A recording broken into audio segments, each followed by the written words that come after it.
Hi guys, Shiggitay here for ShiggitayVlogs, and it is about 2 weeks after Otakon at this point, and I haven't gotten around to filming my review yet, and now I'm gonna try and make some sort of preliminary review. Yeah, this year, as many of you know, Otakon 2017, this year's Otakon, took place in Washington, D.C. for the first time. The convention center is at least twice as big as what the Baltimore Center had become, the Baltimore Convention Center had become. And before I continue, I'm using my phone here because my webcam does not like the throughput. Hard to explain without going into technical terms. It's not connected right and it lags, the video kind of lags. So I'm using my phone here. I apologize for the scruffiness on all counts here, but ignore that. This is a review on Otakon, not my appearance. But yeah, no, the con took place in Baltimore, in Washington D.C., formerly Baltimore until this year. I do miss Baltimore, but there's a chance that within 5 to 7 years we're gonna go back, given they withhold their promise to renovate the convention center, renovate in the sense of tearing down and rebuilding, or just partial tear down and expansion. They were planning, as far as I heard publicly, to incorporate the first Mariner Arena, now known as the Royal Farms Arena, up the street by like a block or so, to integrate it more into the convention center area. So maybe that means they'll tear down the arena and move it, or just make sky bridges across the city or something. I have no clue what they could be planning, or what they are planning. But in 5 to 7 years is the quote that we could go back to Baltimore, and I hopefully will still be going. Who knows with who, but I'm just gonna go as long as I can. And as long as I feel intrigued to go, depending on certain factors. But anyhow, enough reminiscing about Baltimore. The DC Convention Center, the Walter E. Washington Convention Center, is huge. It's huge! It's at least 2 times bigger than the Baltimore Convention Center. The BCC was 1,000,025 square feet or something, and the DC Convention Center, the WEWCC, is about 2.5 million square feet. It's freaking huge. We had, the official numbers as of this recording aren't out yet of our attendance, but I feel we had at least 25 to 27,000 in that building, and it didn't feel like it. The convention center and a Marriott Marquis Hotel, which is attached, which some of the things happened in, is so massive. Both of those connected structures are so massive that they made it seem like and feel like we only had like 10,000 in those buildings. It was incredible, and it didn't feel cramped. At one point, I had to make a phone call to my brother, and I was able to like dip away into this little pillared area underneath some sort of balcony, and there's no one there. I think it was like a service area or something, but I wasn't going into any of the service janitorial closets or whatever. And I was able to do that without having to worry about people being in my way. The building itself has, I think, 3 or 4 levels, but it's done in a way where it's like, almost like when you go down into a subway station, I feel. When I was in Hungary, going under the Danube River, those escalators reminded me of that. If anyone can understand that reference, probably not, but just imagine escalators going like underground, kind of. And it was pretty cool. It's pretty nostalgic for me, but it was pretty cool, otherwise for everyone else. The event halls, the panel rooms, whatever, were huge. The dealer's hall and artist alley, dealer's room, exhibit hall, whatever, and artist alley are at least, half times bigger or 2 times bigger, I'm not sure. But it was much more massive. It was easier to find a variety of vendors, as far as I can tell, from my own experience and from what others have said. The artist alley is the same. On Saturday, I wasn't in there, But on Saturday, there during the rainstorm, there was like a crazy thunderstorm in DC. It was interesting that it finally rained, even though it wasn't that humid. There was a water leak, like a water pipe burst moment in the artist alley, and some artist stuff got damaged. I don't know how much, like, you know, monetarily. Yeah, it was a lot. It was an interesting event when I heard about it. I was with my friend Deja Vu G and her friends when I heard about it, I believe, or I was going towards that area or something. But it's like, oh wow, that's interesting. That sucks. And people initially thought that was due to the volume of people on the floor above or something, or the roof. No, it was the roof. That the roof couldn't take the rain or something.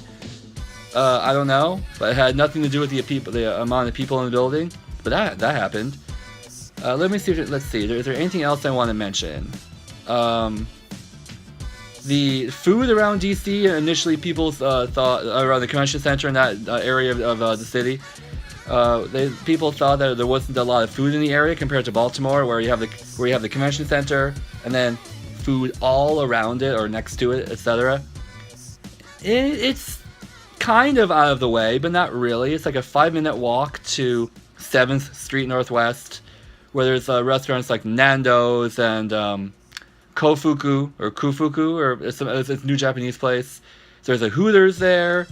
There's a whole chock ton of places to eat. And if you want to venture further up that part of the city, there's McDonald's and Wendy's and other things, I'm sure. But who wants to go to McDonald's unless you're on a tight budget? But who wants to go to McDonald's when you're in a city where there's stuff that may not be in your city? I went to Nando's one night with an old friend of mine from the convention circuit, and I also went to Kofuku with this other with a cosplayer friend of mine, and we had a great time both times. So yeah, if you're in DC, I recommend doing things that you can't do in your own city, whether it be New York, Boston, Philadelphia, Atlanta, I don't know. But yeah, do things that you can't do easily, that you can't do in your own city.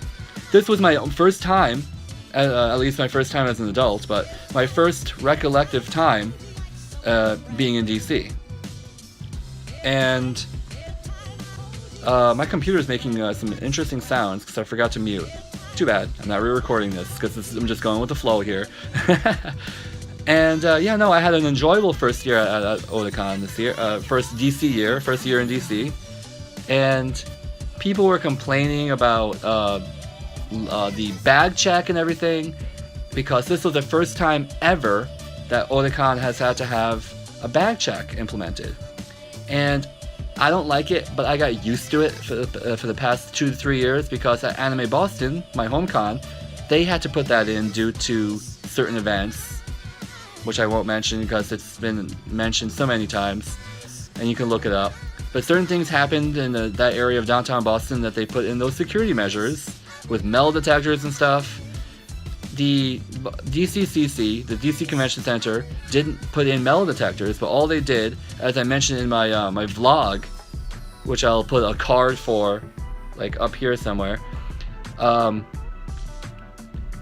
they did was prod around in your bag or bags, make sure there's no like sharp weapons or I guess chemical warfare, I don't know. Make sure there's nothing dangerous in your bag, and then they're like, okay, you're good. I'm like, alright, that's cool. So it's effortless, it's seamless, and the lines don't take as long as they do at Anime Boston. I don't know how many of you watching, the joking 3 of you that watch me regularly, have been to Anime Boston, but at Anime Boston, given they do the whole airport treatment of security, it takes forever. So that's a plus.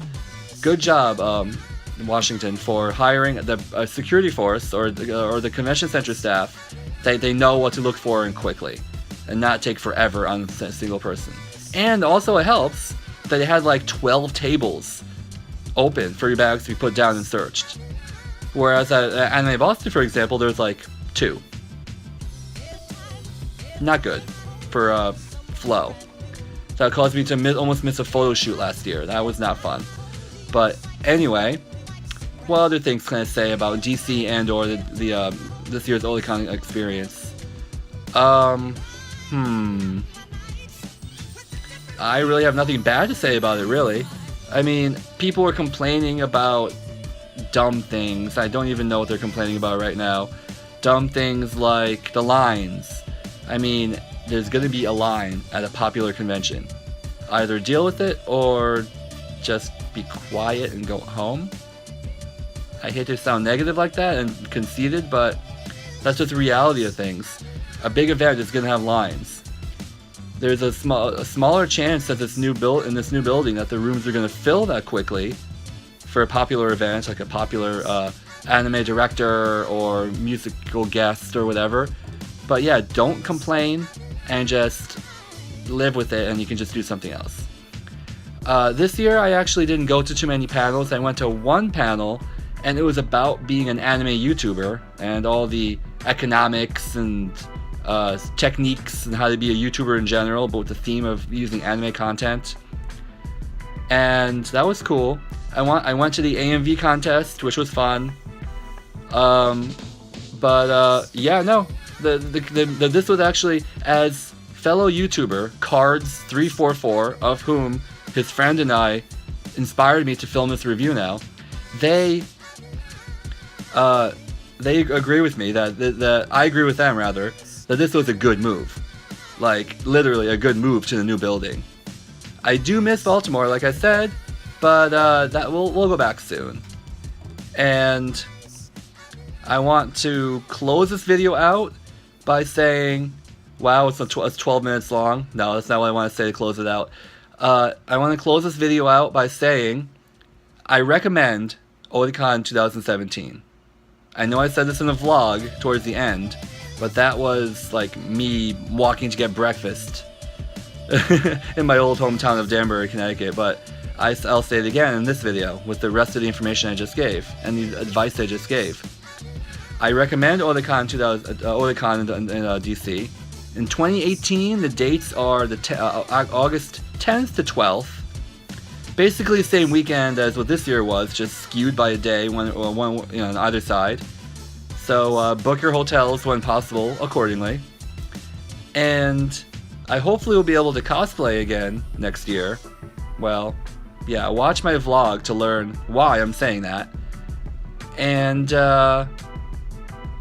yeah, thanks for watching. Like, comment, favorite, subscribe, and share this video if you enjoy my content. And yeah, check out my vlog, of which, like I said, the one I mentioned it earlier, there'll be a card. And check out Cards344's review of him and his friend, I think Justin is his name.